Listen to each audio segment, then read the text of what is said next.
back to my film and TV channel, and we're going over to Channel 4 today, and it's currently showing on ALL4 for a mini-series. I'm going to say a mini-series, I do mean a mini-series, a mini-series. Just 2 episodes by about 44-45 minutes.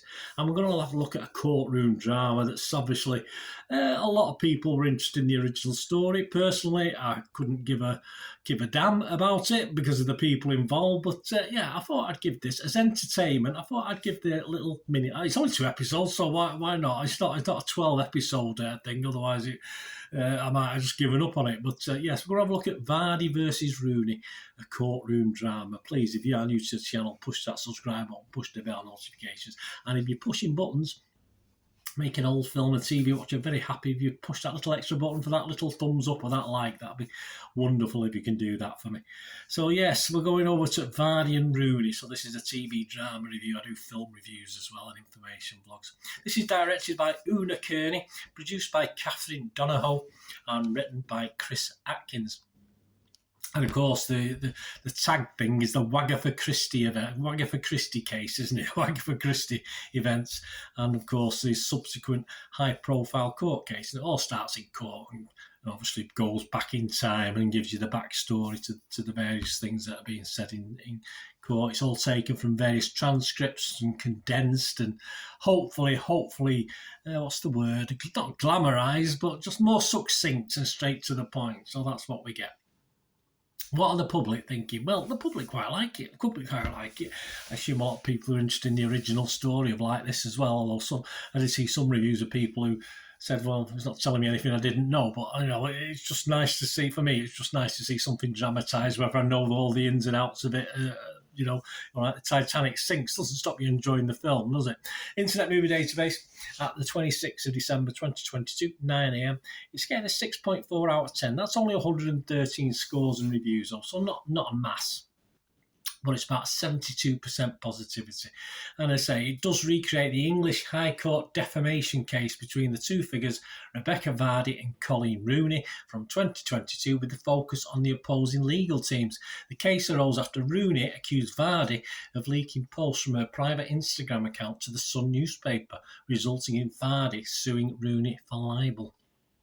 It stars Natalie Tennant as Rebecca, Chanel Cresswell as Colleen, Michael Sheen as barrister David Sherborne, Simon Corey as barrister Hugh Tomlinson, Dion Lloyd as footballer Wayne Rooney, and Marcy Nagisiri Collier as footballer Jamie Vardy. Yes, and both far better looking than the counterparts. The series aired originally on December the 21st, 22nd on Channel 4 and is now available on ALL4. Just have a look at the critics. There's not many critics reviews out there, but the Independent's one was quite funny, so I'll just read that. Nick Hilton from the Independent, he said he wasn't too impressed with this programme. He said it's a 1-star review. The speed of its production felt typical of the laziness of the British TV conveyor belt, and summarised it by saying it's a pile of crap. There you go. Don't mince your words, Nick. Excuse me. You tell us what you think about this drama. Right, on to my thoughts. I say there's not many critics out there. Generally, the public are happy with this. I'm a member of the public, and I'm going to give this a score of 5.5 out of 10, so just below my 6 out of 10 minimum, if you like, for what I think's an half-decent film. This is a film or TV drama. This is just a 5.5. I didn't have any real interest in the case, as I've no real interest in the two powder, talentless supposed celebrities involved. I mean, that might upset people who like either of the ladies, but I have no time for these sort of people who've obviously are in it for what they can get, which is fair enough. That's up to them. That's up to them to do it. I don't in any way try and support that. But if they want to try and make a living by various means, then good luck to them. From a TV courtroom drama point of view, it was fine. It felt a bit claustrophobic in the setting. I'm sure they're not all big courts. I mean, this is the Royal Courts of Justice, but it just felt all very claustrophobic, the actual filming of it. But it was reasonably well acted, as you'd expect, people like Sheen in it. But they should have got a real, perhaps if they got the real ladies to act in it, that would have been even better. A little bit more money for them, which is obviously what's important to them. And so they perhaps could have got them two doing it. The people they had taking the place were all right. They're all right. They're fine. As always, it proves that all publicity, no matter how good or bad, is good. And despite Vardy, of course, eventually, no spoiler alert here, despite Vardy, of course, losing the battle, it certainly didn't do any harm in the long run, has it? In the long term, she'll still make plenty of money. There were complaints about the lookalikes, so from real people, but I think it's a bit cruel. I thought Rooney would have been happy with his. He made his hair look very, very good compared to what it is.